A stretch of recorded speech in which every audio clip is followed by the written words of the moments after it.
continuar hablando de la locación de cosas que ayer no habíamos empezado. Y nos quedamos en el artículo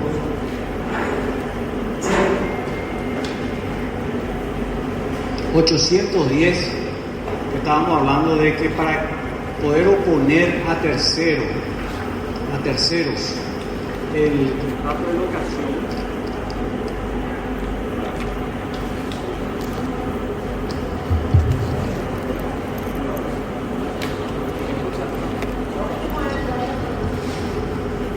Hola.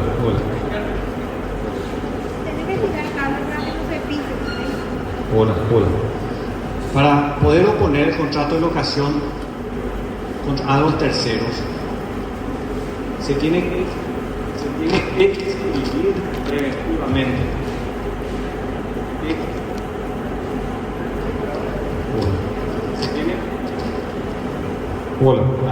Se tiene que inscribir preventivamente en el registro público, y eso se solicita, eso no es automático, ¿verdad? Se tiene que solicitar alguna de las partes, tiene que gestionar, es un trámite netamente administrativo, ¿verdad? Solicitar la inscripción preventiva normalmente se hace a través, lo realizan las inmobiliarias, yo personalmente he visto, no recuerdo no haber visto un contrato de locación, o muy pocas veces, un contrato de locación inscrito, porque no es algo que uno se está preocupando con frecuencia cuando celebra un contrato de locación, de que la otra parte no, que por ejemplo, si el propietario es el locador, el que me dio en locación, que el propietario agarre y transfiera ese bien a un tercero, entonces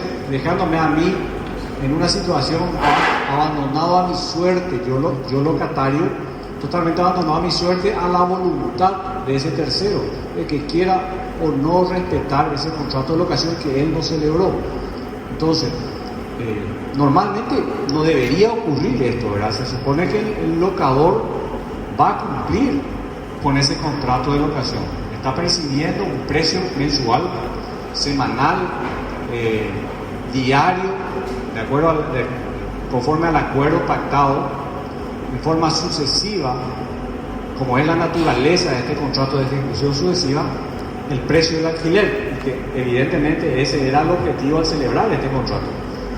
No resulta de ninguna manera frecuente de que el locador agarre y en plena vigencia del contrato de locación transfiera a otra persona. Pero puede ocurrir, y justamente para precautelarse ante estas situaciones o circunstancias, es que se puede solicitar la inscripción preventiva del contrato de locación, y no solamente para esos casos, con cualquier otro, algún tipo de gravamen, de restricción de dominio con respecto al inmueble, ¿verdad? Por ejemplo, no sé,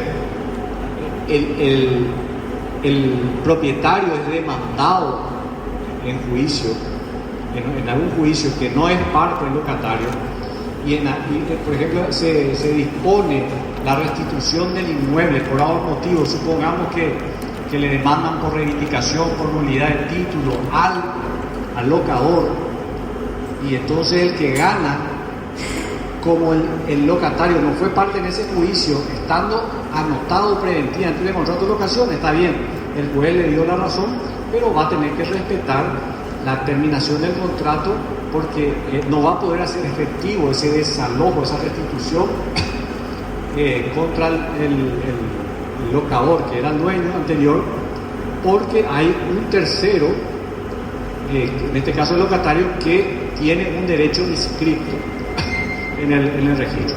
Por eso es importante todo tipo de inscripción preventiva, es a los efectos de precautelar los derechos de los contratantes cuando se trata de inscripción preventiva de un contrato. Lo mismo pasa con el contrato de compra-venta. Esto sí es frecuente en la inscripción preventiva. Fíjense, cuando se celebra un contrato de compraventa, vendedor y comprador, sobre todo el comprador, ¿verdad? Supongamos que el vendedor es el propietario registral de ese bien. Hasta tanto se formalice la escritura pública y se produzca la transferencia, o fíjense ustedes en estos contratos frecuentes de que se compra en plena etapa de construcción de los inmuebles, los famosos departamentos, dúplex, etcétera, ¿verdad? Que el pozo, como se llama ahora, así que se va a construir, todavía no se construyó y ya se está pagando el precio. Entonces, ¿qué puede pasar en ese periodo de tiempo que puede ser bastante largo para que termine la construcción y se le transfiera ahí recién la propiedad? Miles de cosas pueden ocurrir y que ocurren, ¿verdad? Que ese vendedor o ese propietario tenga demandas, tenga deudas y se ejecute esas deudas, esos créditos, y van a atacar directamente ese inmueble que ya se le vendió por contrato privado al comprador. Pero ese comprador no tiene derechos registrales que pueda oponer a terceros si es que no solicita la inscripción preventiva del contrato. O sea, al inscribir preventivamente en los registros, ahí sí vale para terceros ese contrato que hay. Ahora, eso sí, el vendedor tiene que ser el titular registral para que ese contrato produzca algún efecto contra terceros. Porque si es un vendedor que no es propietario registral, no es nadie. O sea, y inscribir preventivamente no se va no se va a inscribir de forma efectiva, porque ¿quién es el vendedor? No es nadie. O sea, en cuanto a la propiedad registral de ese bien. Entonces no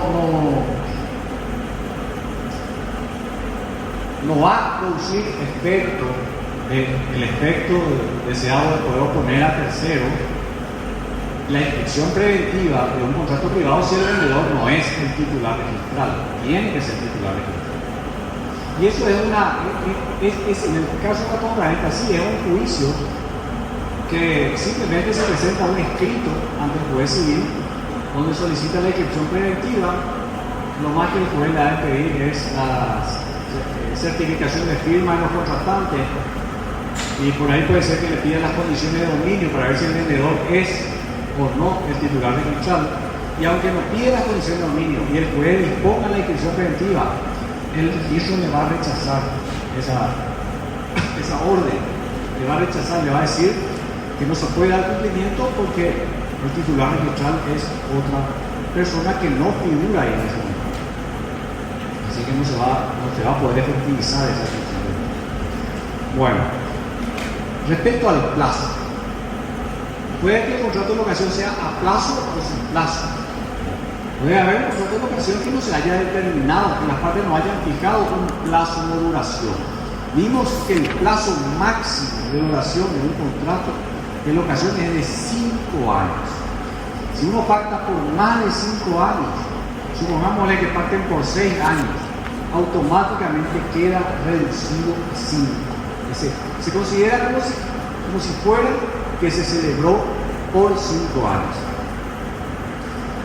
Si se pactó por 10 años, se considera que se pactó por 5. ¿Entienden? Al pasar 5, automáticamente se reduce al plazo máximo de 5 años. Eso se puede renovar, eso sí, al llegar a los 5 años se puede renovar, no hay un límite para la renovación. Se puede renovar por otros 5 años más, pero tiene que volver a celebrarse ese acuerdo, formalizarse ese acuerdo de renovación. Ahora, ¿qué pasa si no se fija un plazo? La ley habla de unos plazos que se consideran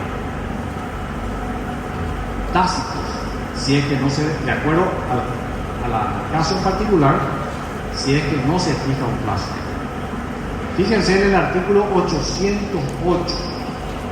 Si las partes no han determinado el plazo de la locación, esta se entenderá convenida. Cuando se trate de una heredad cuyos frutos deben cosecharse anualmente por la duración de dicho lapso.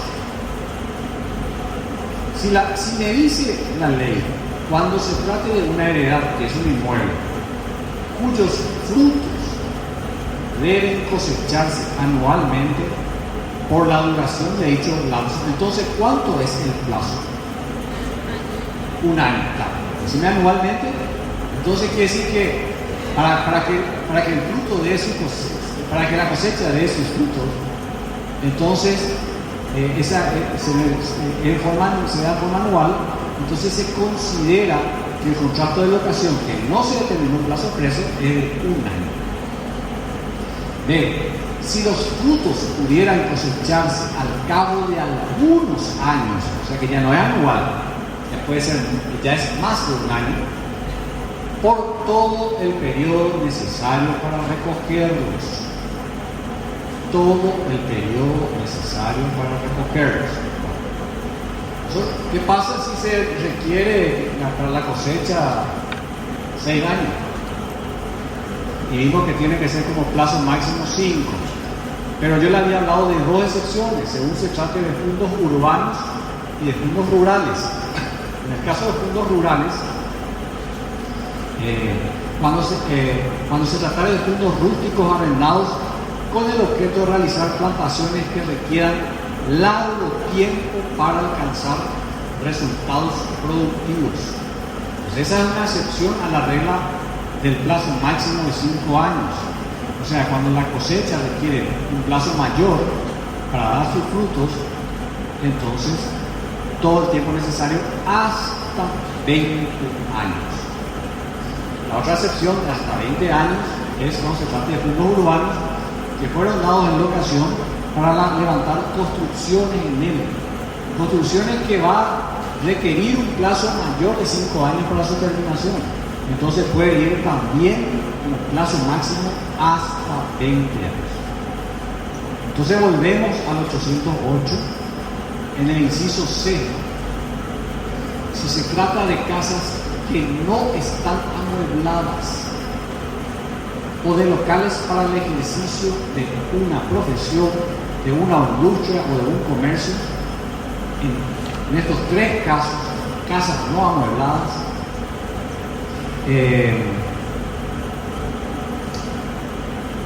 locales para el ejercicio de una profesión o de una industria, entonces si no se fija un plazo, se va a también considerar un año el plazo de vigencia del contrato. Tratándose de habitaciones o departamentos amueblados cuyo precio se hubiere convenido por años, meses, semanas o días por el tiempo señalado a dicho precio. O sea, se señaló tanto, se trata de departamentos amueblados o habitaciones amuebladas, se señaló tal precio por tanto, tantas semanas por tal precio. Entonces, ese es el tiempo señalado a dicho precio. Se hace una relación precio-tiempo. Si la locación tuviera un objeto determinado, o sea, se alquiló, se dio locación para este objeto, entonces por el tiempo necesario para lograrlo. Pero acuérdense que ahí el plazo máximo en principio es de 5 años. De 5 años, salvo las 2 excepciones. Si se trata de cosas, inciso F, si se trata de cosas muebles por la duración correspondiente a la unidad de tiempo a la que se ajusta el precio estipulado establecido, la misma cosa, la relación precio-tiempo. Este es alquiler de muebles. Uno puede también alquilar, por ejemplo, puede tener un departamento, una casa y alquila los muebles. Entonces, el precio del alquiler de los muebles no es lo que estamos viendo en este caso. Es en relación a la unidad de tiempo a la que se ajusta el precio estipulado. que cuando se tratare de muebles proporcionados por el locador para equipar un fondo urbano, es decir, es para equipar un inmueble urbano, y otro era muebles en general, ¿verdad? Este es para equipar un inmueble urbano por la duración de la locación de dicho fondo o de dicho inmueble. Entonces, si la casa o el inmueble se alquiló por un año, entonces los muebles para equipar esa casa, si no se fija un plazo, se va a considerar también de un año.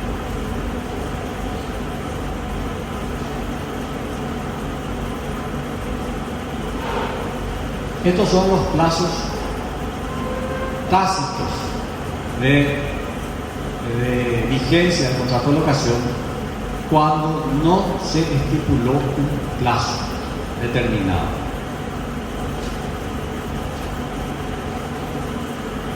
Ahora vamos a hablar de los derechos y obligaciones de los contratantes, tanto del locador como del locatario. En primer lugar, el 811, y antes de entrar a la obligación del locador, ya me habla de esta obligación, que dice 811, el locador deberá habilitar al locatario para utilizar la cosa por el derecho arrendado en el estado propio para el uso convenido, salvo acuerdo de hacerlo tal como se hallare. O sea, si le alquila un bien, ¿verdad?, una cosa para un uso convenido, tiene que habilitarle el estado necesario para poder cumplir ese uso. O sea, si le alquila un inmueble para una vivienda, entonces tiene que habilitarle esa cosa para vivienda, ¿verdad? No puede, si le alquila para vivienda un inmueble, pero en ese inmueble está equipado o adecuado para un local comercial, tiene que adecuarlo para eso, para vivienda. Este se presumirá y dice salvo y tiene que entregarle en buen estado, ¿verdad?, en el estado que se merece una vivienda. Dice salvo acuerdo de hacerlo tal como se hallare, es decir, en el estado que se encuentra. Puede ser que el estado sea bastante calamitoso, ¿verdad?, un estado malo, que se ruina, que se encuentra, pero el locatario acepta en ese estado, y esa aceptación se va a presumir, hay una presunción legal cuando se arriendan, dice, edificios ruinosos, o sea, se ve que están en ruina, o se reciba el objeto sin exigir reparaciones. ¿Qué es lo que pasa? Cuando se ve, cuando está a simple vista el estado ruinoso de un inmueble, por ejemplo, y no se le exige nada, ¿verdad?, no manifiesta ningún descontento, ninguna disconformidad el locatario, no puede un mes o 2 meses venir a cuestionar ese estado ruinoso, porque se presume que aceptó en ese estado, Ahora, otra cosa es que no se vea a simple vista. Resulta que ahí abajo del piso está un desastre, se está hundiendo, pero no se ve a simple vista. Y después de unos días de estar ahí, empieza a poder percatarse de este hecho grave.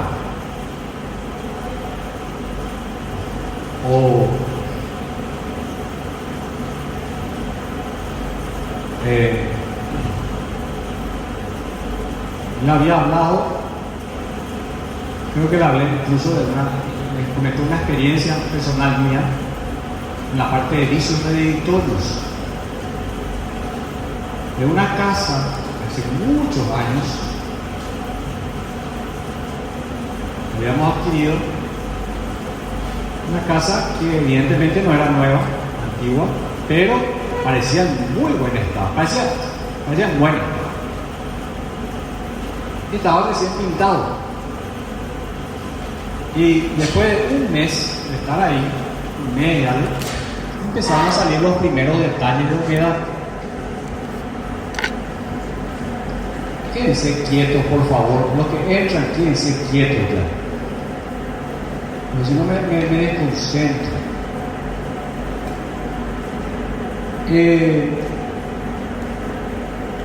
Empieza a salir la humedad, lo cual no me llamó la atención mayormente. Pensé que bueno, había que hacer un pequeño trabajito. Y se hizo ese primer trabajito, después salió en otra parte, y salió en otra parte, y salió en otra parte. Y empezó una larga lucha de unos 10 años más o menos por tratar de solucionar el problema de humedad de esa casa, y no pudo. Porque tenía un problema estructural, o sea, no era la parte de una aislación nomás de una parte, o sea, son casas antiguas, unas casas antiguas que mencionan incluso la calidad del ladrillo. Dice que contiene mucha sal, que no sé qué cosa, que también el lugar, una zona que antes era un tipo de zona anegada. O sea, hay muchas teorías. Hasta hoy día, esa casita, hoy sí está en un estado bastante malo, ¿verdad? El piso y la humedad, no hay forma, no hay caso. Prácticamente hay que echar la construcción y levantar de nuevo, con una aislación que corresponde, ¿verdad? Evidentemente va a ser la única solución. Entonces, cuando sí a mí me tocó alquilar ese inmueble, porque me mudé de esa casa, pagué un alquiler yo para vivir en otra casa y la casita alquilamos. Y cuando vino el inquilino a hablar, el futuro inquilino, yo le dije, no hice lo que hicieron conmigo. La diferencia es que lo nuestro era venta, o sea, nosotros adquirimos. Yo le dije, mira, fulano, esta casa tiene problemas de humedad, ahora no se nota tanto porque está recién pintada, pero va a salir enseguida y no va a poder solucionar. Así es que si igual te interesa, no me venga después a cuestionar. Yo te cuento que sí tiene problemas.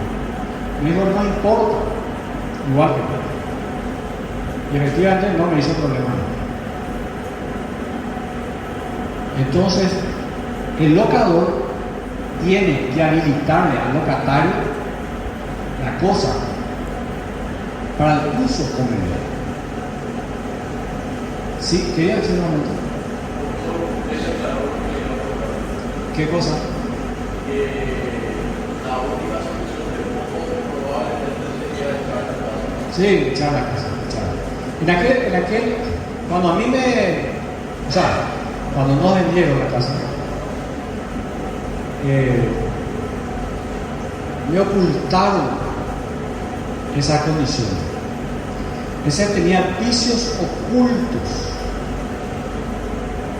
que la tornaban impropia para su destino, que de haberlo conocido yo no hubiese adquirido o hubiese pagado un menor precio. Ahí se configura el vicio. Y cuando un vendedor le vende al comprador una cosa, le está garantizando de que justamente no tiene vicios ocultos, de que la cosa está en buen estado. Por eso se llama garantía por vicios reductores. Es responsabilidad, ¿sí?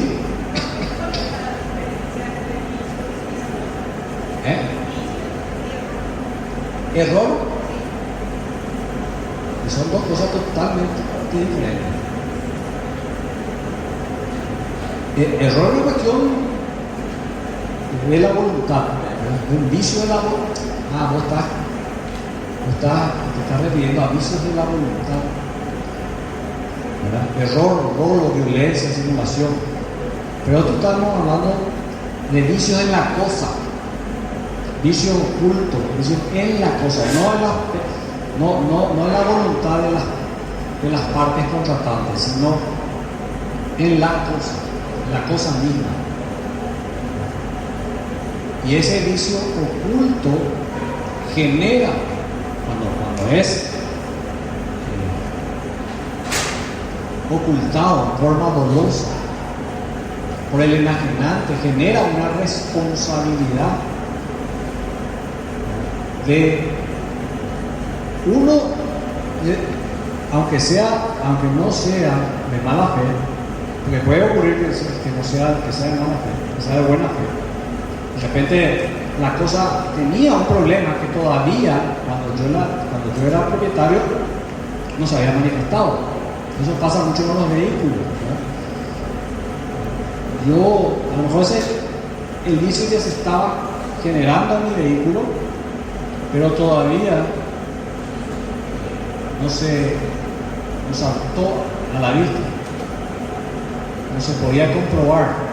Y después de un tiempo que yo transferí, ahí saltó, pero ya es anterior a la adquisición. Entonces eso es responsabilidad del enajenante.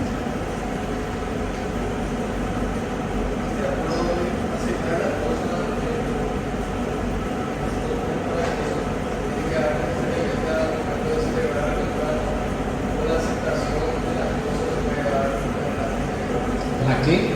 No estoy escuchando. ¿En qué? ¿En donación? Locación, perdón. Locación.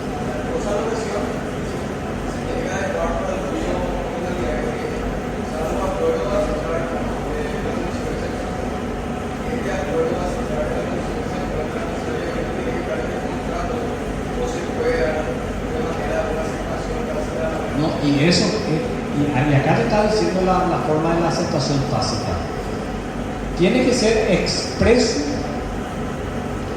salvo que el edificio o el inmueble se encuentre en un estado ruinoso, o sea, evidente, a simple vista, e igual acepta, sin decir nada.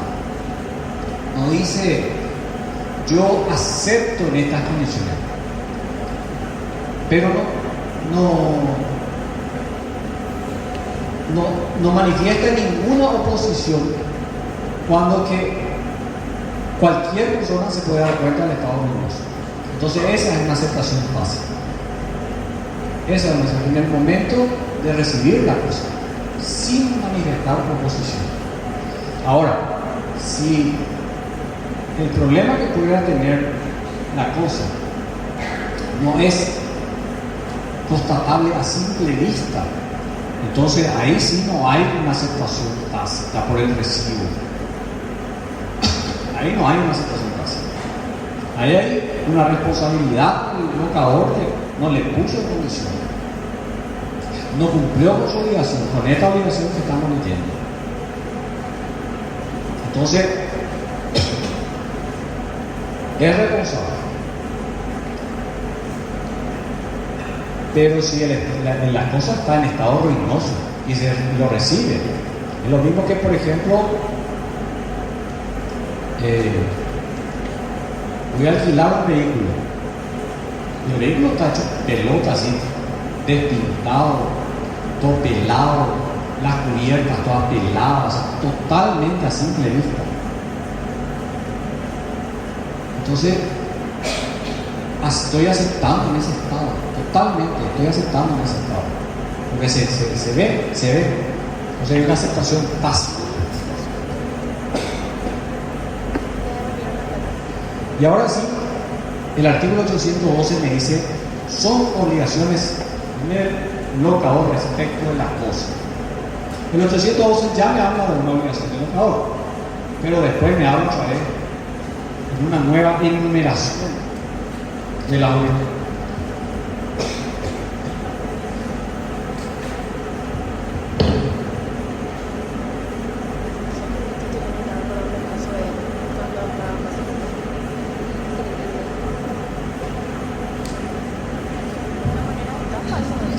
La primera, 812 inciso A, entregarla al locatario, entregar la cosa y conservarla en buen estado. Conservarla en buen estado. Mire que se está refiriendo al locador.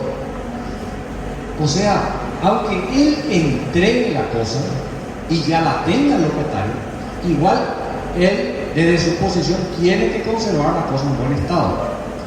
Fíjense lo que dice esto: efectuando las reparaciones necesarias para ello. O sea, él tiene que seguir velando durante la vigencia del contrato la cosa esté en buen estado. Y si le ocurre algo, la cosa tiene que repararla. En la mayoría de los casos, vamos a ver, las reparaciones son a cargo del locador. Este es un punto controvertido de una relación contractual de locación. ¿A quién le corresponden los gastos de reparación? Hay inquilinos que son muy hinchas. No le hagan el pago al locador. Le ven a arreglar esto, que tal cosa, que este no funciona, que esta no sale bien el lado. Y hay cosas, y nosotros vamos a ver y vamos a ver acá que la verdad que la mayoría de las cosas están a cargo del locador. Pero que si se cumple así realmente, así como dice la ley, en realidad todos estarían tentados a vivir en calidad de locatario. Porque si vos sos dueño de tu inmueble, ¿quién te viene a arreglar si se rompe algo, si se funde la cañería, si se rompen las tejas, si el termocalefón se comporta? ¿Quién te viene a arreglar? ¿Quién te viene a arreglar? Esta resultaría, parece cómodo vivir en locación de acuerdo a las normas que vamos a ver, que se regulan la obligación de ambas partes. ¿Sí? Pero hay contratos de alquiler en el que exige que el alquiler arregle algo que es como. Claro, acá me dice la compañera, hay contratos en donde se deja constancia del acuerdo de que el locatario, o sea, quede a cargo del locatario las reparaciones de tales cuestiones. Pero ese es el acuerdo voluntario. No hay problema de eso. Si eso se pactó y es producto de la autonomía de la voluntad de las partes, entonces se cumple eso. ¿Sí? A ver.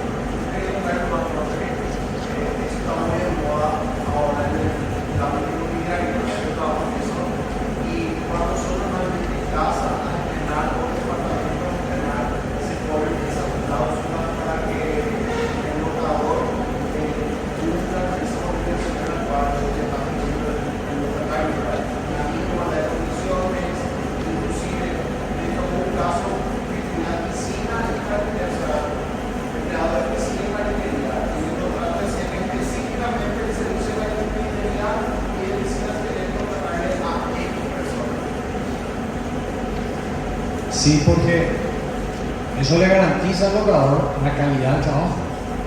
Es delicado, este contrato es delicado, esta relación es complicada, porque un locador le entrega una hermosa casa, ¿verdad? Como dice el compañero, una linda pileta fina, con materiales finos, y el locatario no quiere gastar lo menos posible y puede recurrir a un servicio que no es el mejor. para tocar esa vivienda. Entonces dice el compañero, hay contratos que está pactado ya de que tiene que recurrir a tal empresa o a tal sector para la prestación de ese servicio.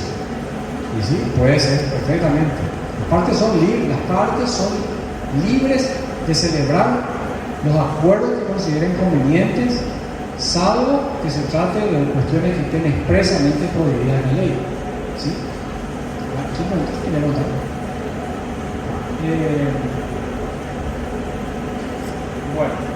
Bueno, vamos a ir viendo obligaciones. El inciso B del 812. Mantener al locatario en el goce pacífico de la misa.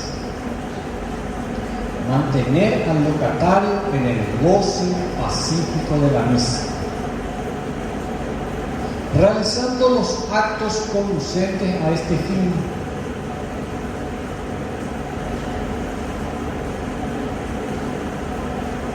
Y absteniéndose de cuanto pueda crear embarazos al derecho de aquel. Entonces, es una obligación del locador realizar actos que permitan al locatario mantenerse en el uso pacífico de esa cosa, que pueda disfrutar de esa cosa, usar y disfrutar. Y guarden silencio, por favor, guarden silencio.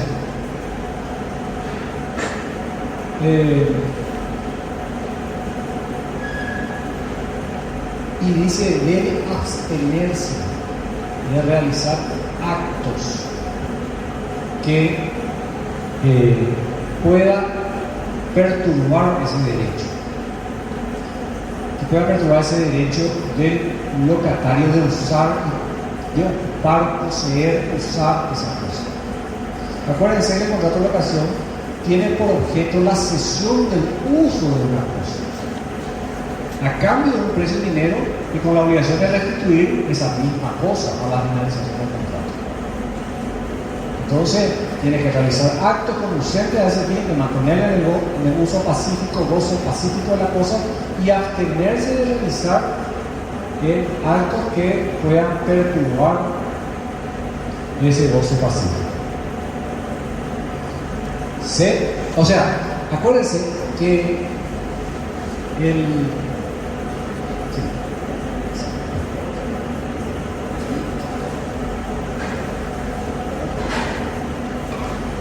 nos firmamos otra lista, ¿verdad? Acá vamos a correr. Empiezo a correr esto y después me entregan a mí, por favor. Sí. Acuérdense que el local, esto también es otro tema que a veces es un problema. El locatario, que puede ser el dueño, el propietario de esa cosa, de repente quiere entrar a ver cómo se encuentra su propiedad durante la vigencia del contrato de locación, o si pasa algo, quiere entrar a ver. Él, para entrar, por más que sea el propietario de la cosa, tiene que tener la autorización del locatario. No puede ir porque invocando su derecho de propiedad a entrar nomás en su inmueble, pero que está cedido en locación. Eso incluso le puede generar una responsabilidad penal, porque le puede denunciar por atropello a homicidio, siendo que es su propia casa, pero está obligado a respetar el contrato. Dice C del 812, conservarla tal como lo arrendó, aunque los cambios que hiciere no causare perjuicio alguno al locatario. No puede introducir cambios el locador en el inmueble o en la cosa local. No puede introducir cambios sin la autorización del locatario. Viceversa, vamos a ver que tampoco el locatario puede introducir cambios que no estén autorizados, o reformas, o reparaciones. Tiene que tener autorización del locador. Y el locador, si quiere realizar, también tiene que tener autorización del locatario. Dice que aunque los cambios que hiciere no causan perjuicio alguno al locatario, no importa, no puede hacer. No puede venir, por ejemplo,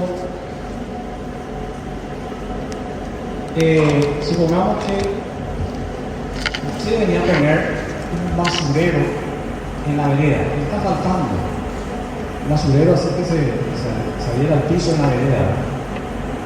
Ese basurero no le va a causar ningún perjuicio, al contrario, le puede ayudar al locatario que no está teniendo donde poner la basura, donde depositar la basura afuera, está dejando la basura en el piso de la vereda. Eso no le va a causar ningún perjuicio. Igual no puede hacer, sin la autorización del locatario, no puede hacer. La ley es clara en eso, aunque no le cause perjuicio la modificación no le cause perjuicio al locatario. De reembolsar las impensas necesarias. ¿Qué son las impensas necesarias? Atiendan bien, la nota 812, inciso D,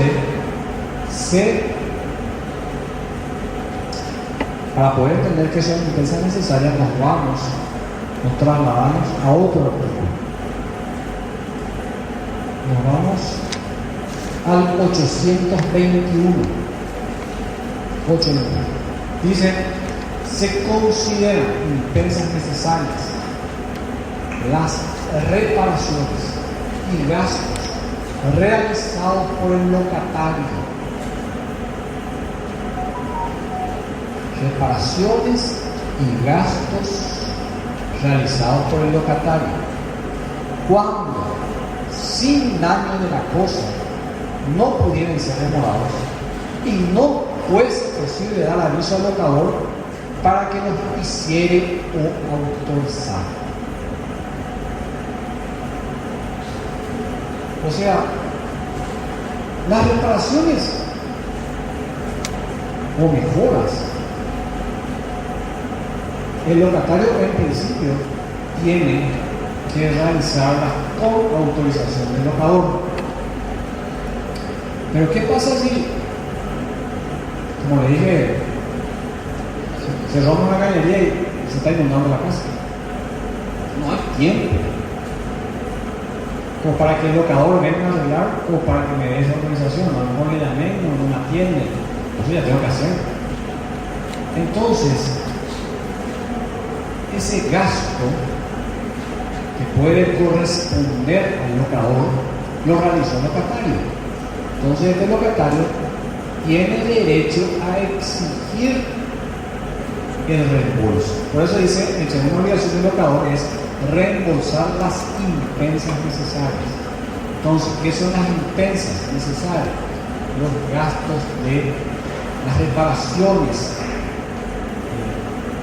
realizadas con carácter urgente por el locatario que le corresponden al locador. Esa es la diferencia.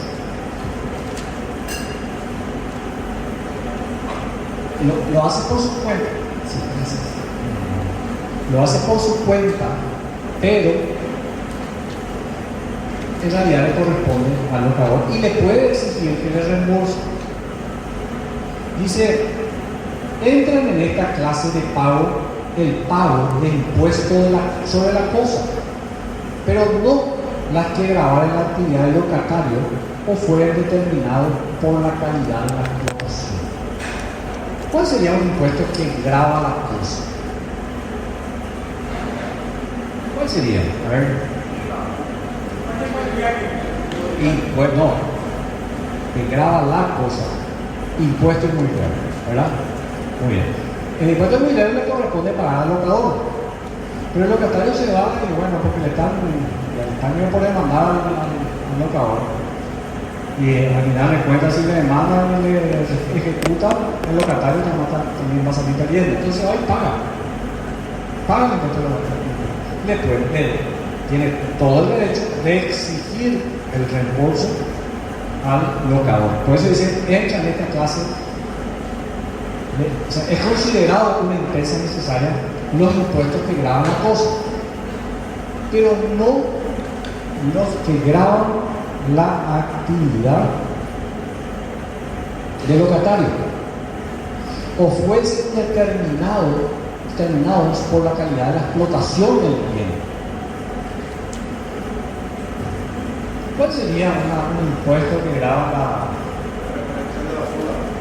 No, eso está relacionado con la cosa. A ver. La licencia para la profesión voluntaria será como una habilitación de la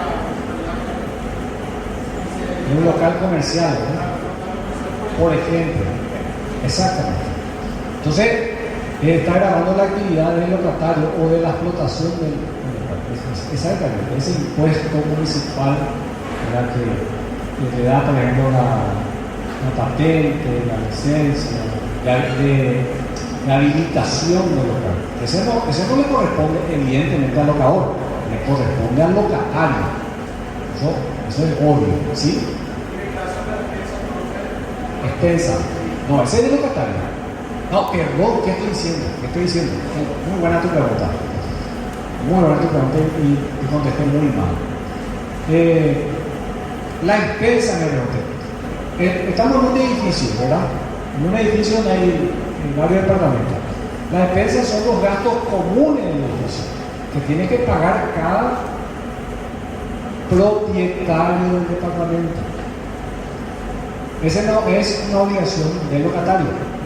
Y por ejemplo, puede ser una expensa necesaria.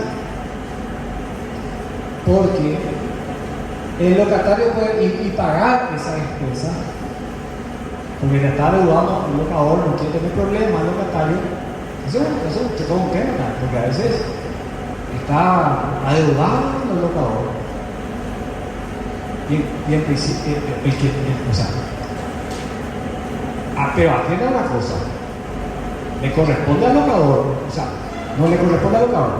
Para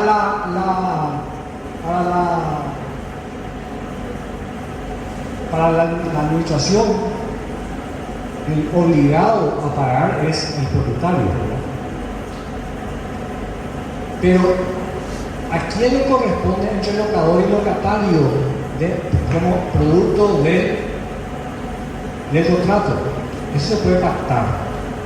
Eso sí se puede pactar. Muchas veces dice, me cuente 3 millones sin expensa, 3 millones con expensa incluida. Quiere decir que con expensa incluida quiere decir que le corresponde al locador, entonces ya está en ese precio. Pero si es sin expensa, entonces quiere decir que el locatario tiene que ir a pagar. Pero esa es su obligación para con el locador, ¿no? Si el locatario no paga, la administración le va a demandar al dueño de la cosa, que puede ser el locador. No sé si me entienden. Es una obligación para entre ellos nomás. Pero el obligado ante la administración es el dueño del departamento. Pero eso se pacta, ¿verdad? Con expensa o sin expensa, es muy famoso. Yo era propietario de un departamento y hasta ahora, y miren que me metí en la administración, hasta ahora no entiendo por qué tan caro era la expensa. Un edificio que no tenía mayormente áreas comunes. En ese entonces, que era algo así como 900.000 guaraníes, casi 1 millón. Pero eso se cobra también por el departamento y la cochera. Generalmente tiene una cochera, que es lo que le corresponde a cada departamento. Normalmente tiene una cochera. Y supuestamente tenía 2 cocheras, pero estaba catastrado así. Pero ahora no entraban el portero decía que dueños anteriores, para mí era una leyenda que metían ahí los autos, no eran grandes, pero yo probé ahí varias veces y decía, ¿sabes que yo soy inútil, no sé maniobrar? Era imposible, no podía. Primero que enfrente no tenía que haber nadie porque tenía que meterse la de atrás.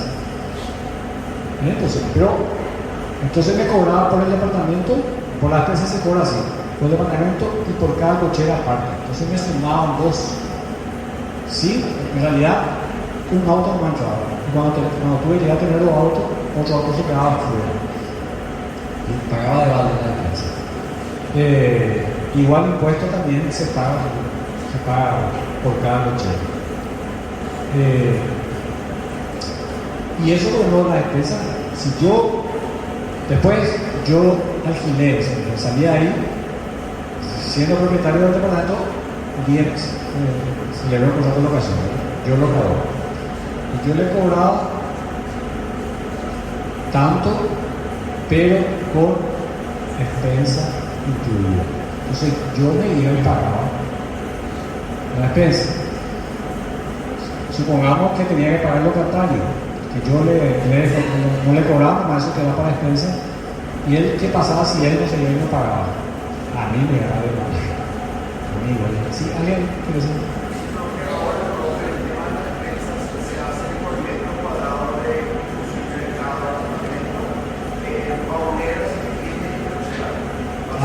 Así es. Pero igual, era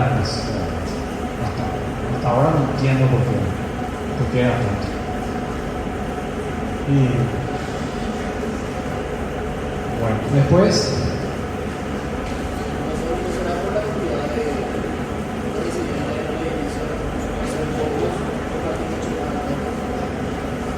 sí, está relacionado también con eso, que dice, no puede ser por la cantidad de habitantes del edificio.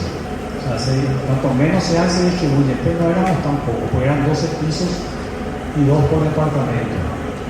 Perdón, 2 departamentos por piso. Eran 24 departamentos, no era tan chico. Y lo importante es que no tenía áreas comunes. No tenía, por ejemplo, una pileta, no tenía un lugar social. Vamos a ir a un salón de eventos que mantener.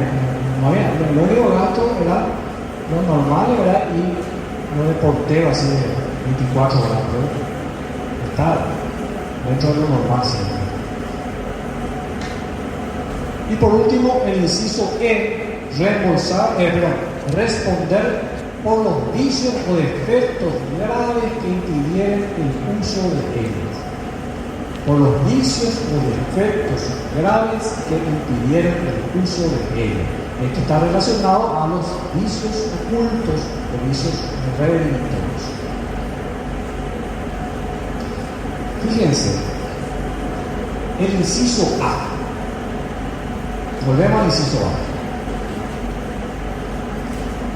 Dice que la obligación del locador entregar la locataria y conservarla en buen estado, efectuando las reparaciones necesarias para ella.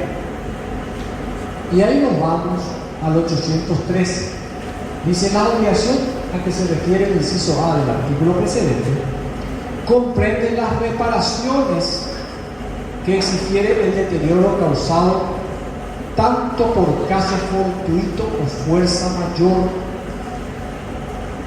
Atienda los casos, los gastos que le corresponden al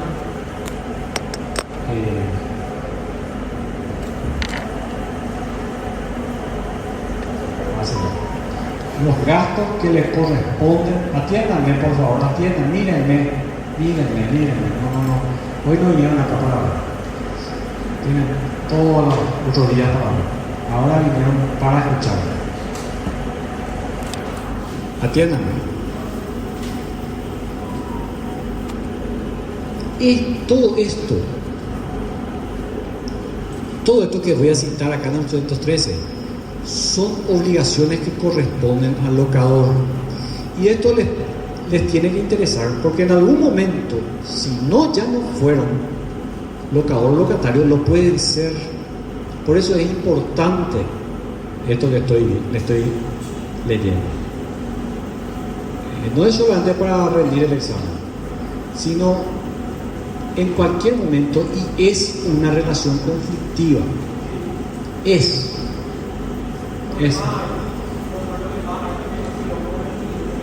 ¿Con el qué?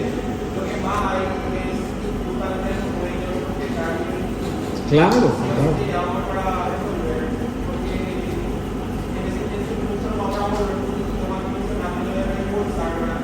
Ese, por ejemplo, es un punto poco confuso también, porque de repente hasta qué cantidad, o sea, hasta qué monto puede, por ejemplo, invertir la persona en resolver una emergencia de la casa sin tener autorización del dueño. Claro que es conflictivo. Porque, por ejemplo, por él se rompe una canilla, pero se va a comprar la misma marca que vos pusiste, se va a comprar uno que tiene esa marca, y pues tiene que tener la obligación de reforzar. Entonces, en ese punto lo que se cuida mucho el conflicto. Sí, sí, así es. Y fíjense a qué situaciones se extiende esta obligación de realizar reparaciones por parte del locador. Dice 813. Comprende las reparaciones que exigiere el deterioro causado tanto por caso fortuito o fuerza mayor. O sea, ahora que estamos en época de tormenta,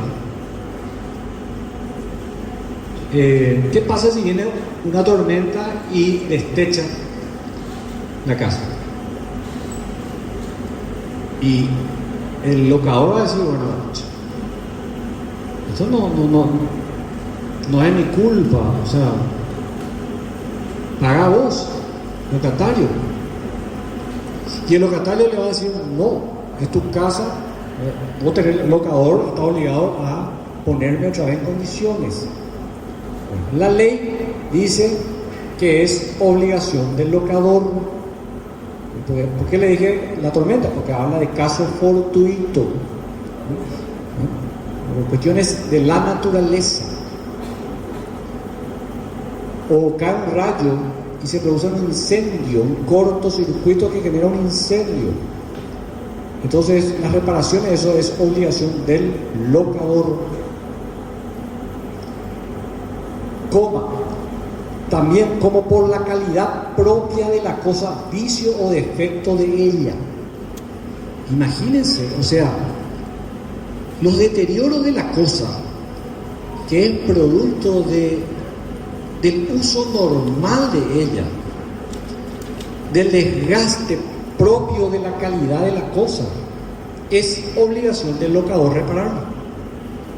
No es obligación, porque ahí, por ejemplo, si nosotros no leemos eso, vamos a pensar, pero esto le corresponde al locatario si él es el que está usando la cosa y la cosa se deteriora por su uso, entonces le correspondería a él, ¿verdad? Lo primero que pensamos, y hasta yo considero sería lo justo, pero no, la ley dice que le corresponde al locador.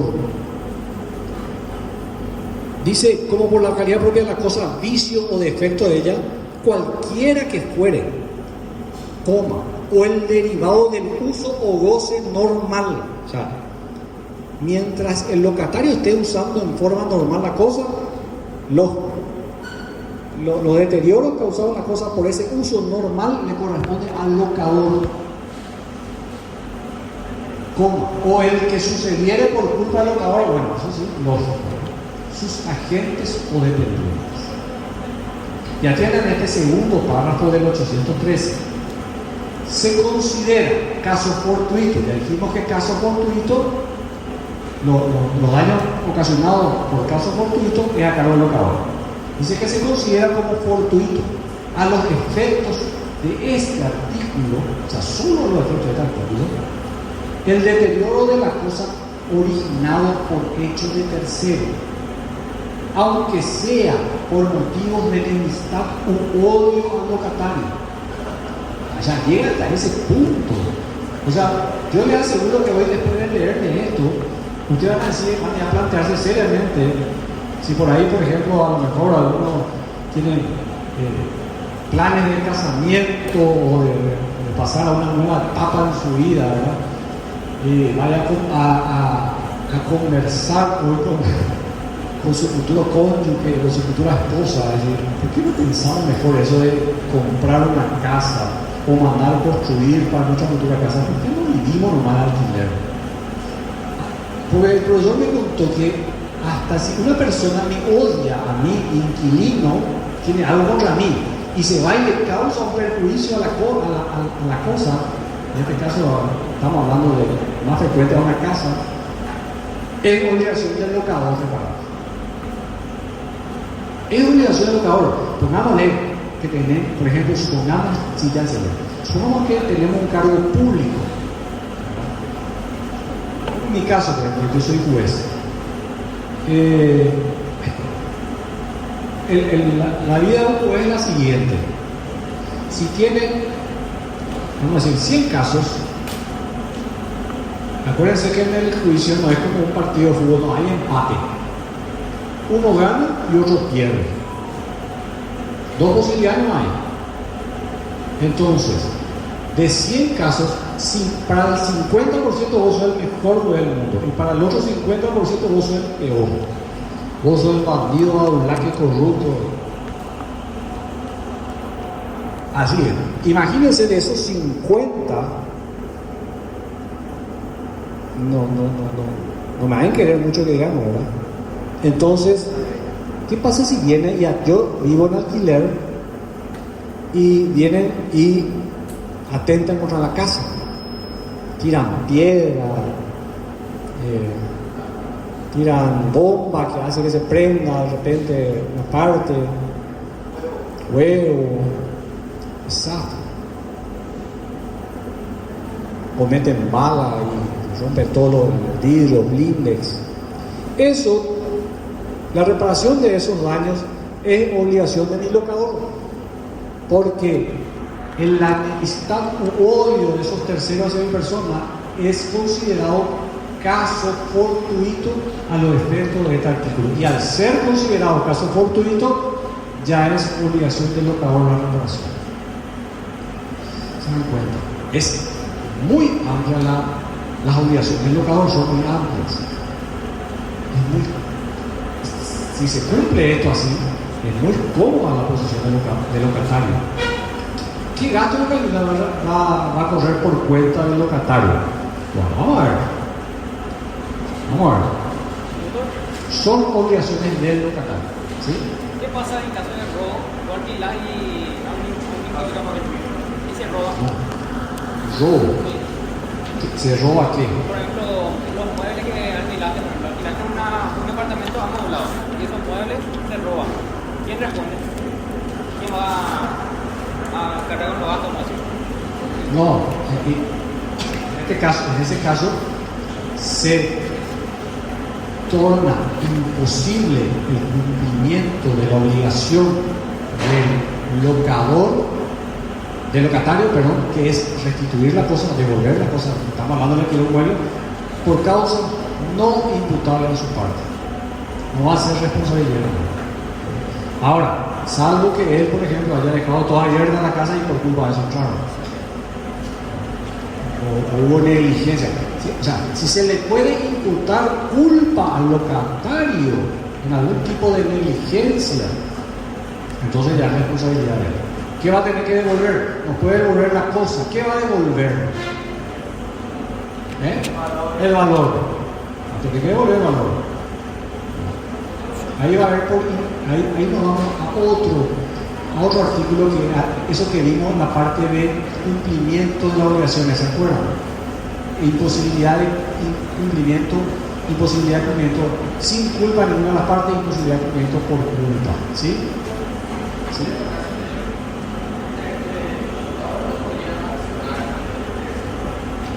El locador, no, claro que sí, claro.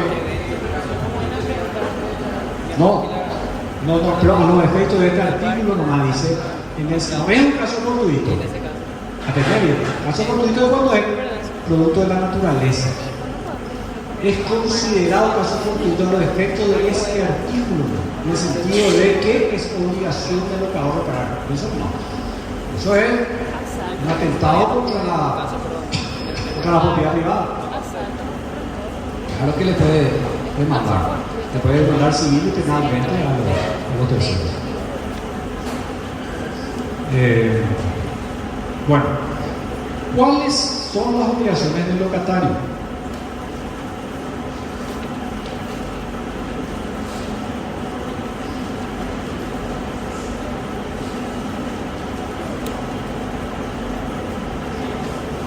8.25, ¿entienden? Vamos a ver ahora qué es lo que tiene, qué obligaciones que tiene el inquilino. Limitarse al uso o goce convenido o presunto. Presunto es cuando no hay plazo, eso es lo que estuvimos viendo. Según la naturaleza de las cosas y las circunstancias, aunque el diverso empleo no causare perjuicio al locatario. O sea, al locatario se le dio para este uso. Ese uso nomás es el que puede hacer. Por ejemplo, se le alquiló para vivienda, no puede agarrar y poner un local comercial sin autorización del locatario. Le va a causar perjuicio, ¿vale? Pone ahí una puesta, un puestito de venta de bebida que no modifica nada estructuralmente pone ahí un mueble, ¿verdad? No toca nada la estructura de la casa, y un letrero que dice que se venta de bebida, no puede hacerlo, pues eso ya no es para el uso convenido, entonces tiene que ser con autorización del locador. Sí, a ella que funciona algún tipo de negocio tiene que tener autorización de, ¿sí? ¿Qué es eso? Vamos a ver, la sublocación es un tema que viene después. Sí, Se vendió todo. De pagar el precio en los plazos convenidos y a falta de ajuste según la costumbre del lugar. Pagar el precio en los plazos convenidos. Entonces, el 5 de cada mes va a pagar el alquiler. Pero ¿qué pasa si no dice nada del plazo? Dice, según la costumbre del lugar. Fíjense que estos son los casos que encontramos en nuestras normas referencia a la costumbre como fuente de derecho. ¿Se dan cuenta? Y la costumbre es fuente de derecho cuando la ley haga referencia a eso. Nosotros encontramos los primeros artículos de todo eso. Y este, por ejemplo, es un caso. Se remite a la costumbre. Bueno, la costumbre va a ser pagar los primeros días del mes. O a fin de mes. Pero la costumbre no va a ser pagar el 15 o el 10. Va a ser pagar el último día del mes o los primeros 5 días del mes.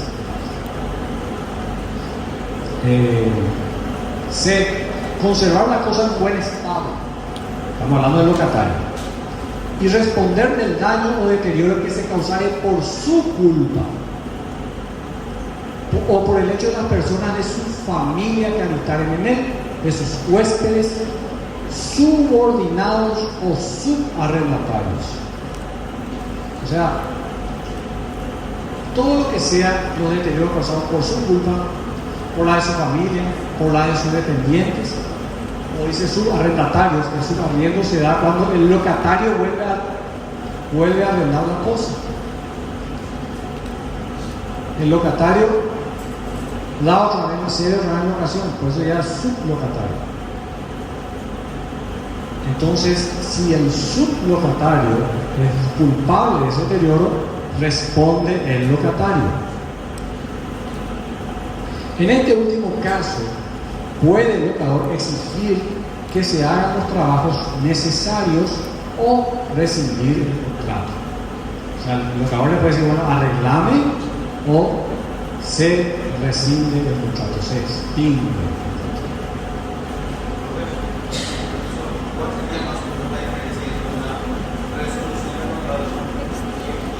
Rescisión. Bueno, nosotros ya vimos eso. Fíjense que acá el código utiliza el término, atiéndanme por favor, el código utiliza la palabra rescisión, rescinde, pero se refiere al incumplimiento de una obligación que es la de reparar un daño ocasionado por su culpa. Nosotros vimos que la rescisión se refiere La distinción doctrinaria es, la rescisión se refiere a la extinción del contrato por acuerdo de voluntad. Ese acuerdo de voluntad puede ser en el momento de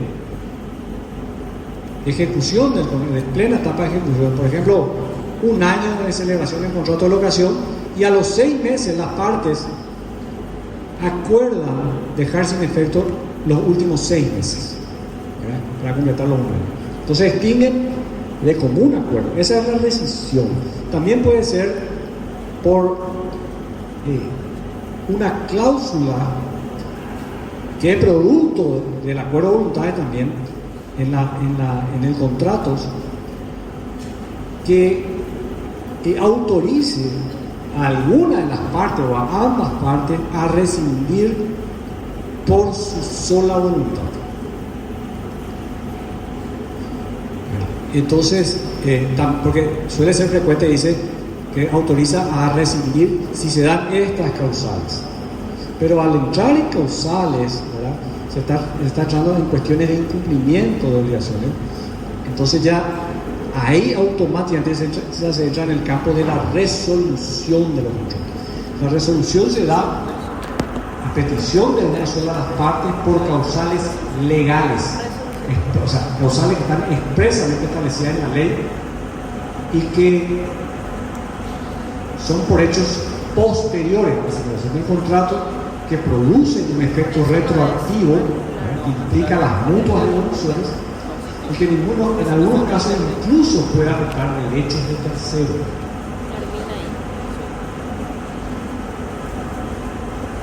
Resolución. Entonces, una de las causales de resolución que nosotros vimos es el incumplimiento de la obligación. Esa es una causalidad. Está en el 725. Entonces, si acá hablamos de que no repara lo que tiene la obligación de reparar, está incumpliendo la obligación, entonces el término correcto hubiera sido resolver, resolución. Pero en la legislación se encuentran muchos como tipos sinónimos, usan indistintamente rescindir o resolver. Entonces, esto sería, viste que acá menciona el 725, que trata de incumplimiento por las partes. No es que es Autorizar sinónimo. responsable en ejecución. La resolución, tanto la resolución como la rescisión son, sí, es lo que te iba a decir. Tanto la resolución como la rescisión son medios anormales de exclusión de los contratos, de conclusión, o si querés llamarle de terminación de los contratos. Termina el contrato, pero no por causales legales, normales. ¿Cuál sería una causal normal de conclusión de un contrato? Cumplimiento del objeto, vencimiento del plazo. Esos son causales normales. Causales anormales. Resolución, rescisión, revocación. Son anormales. Bueno, después del 825, reparar aquellos deterioros menores causados regularmente por las personas que habitan el edificio.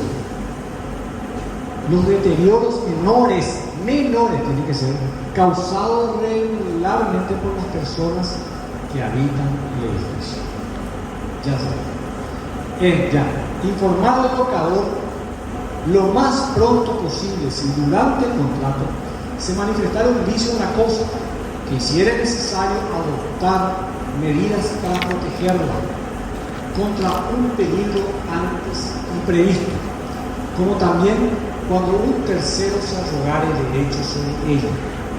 Se tiene que avisarle al locador: hay un vicio o hay un peligro de que haya algún tipo de deterioro en la cosa. Y ese peligro hace necesario adoptar medidas para proteger la cosa. ¿O qué pasa también si viene un día un tercero, se presenta en la casa y le dice al inquilino que él es el dueño de esta casa, que él tiene un título de propiedad. ¿Qué hace él ocupando su casa? Esto también ocurre con cierta frecuencia. Entonces, el locatario tiene la obligación de urgentemente comunicar al locador que un tercero se está arrogando derechos sobre esa cosa. Es una obligación que tiene.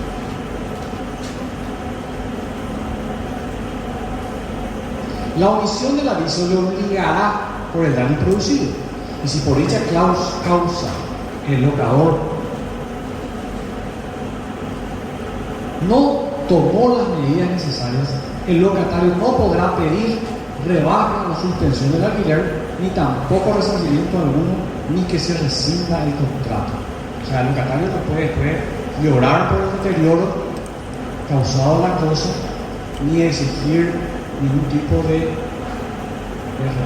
reembolso, nada, cuando no le comunicó al locador la urgencia de la adopción de medidas para prevenir del daño que se estaba viviendo. F. Pagar los impuestos establecidos por razón del uso o explotación del bien, aunque las autoridades lo cobraron al propietario. Eso es lo que habíamos visto. Cuando es impuestos por uso o explotación del bien, eso le corresponde al locatario porque es él el que está usando, es él el que está explotando. Dice que aunque las autoridades del Estado le cobraran al propietario, pero es obligación de él, le cobraría al locador, quiero decir. Es obligación del locatario. Cuando es impuesto a la cosa, que graba la cosa, entonces ahí sí es obligación del locador. Pero los impuestos que graban la explotación de la cosa es obligación del locatario, porque es el locatario el que está explotando. G, por último, restituir la cosa una vez terminada la locación. Restituir la cosa una vez terminada la locación. Bueno, estos son los derechos y obligaciones del locatario. Sí, otra cosa es que hablando de un portero,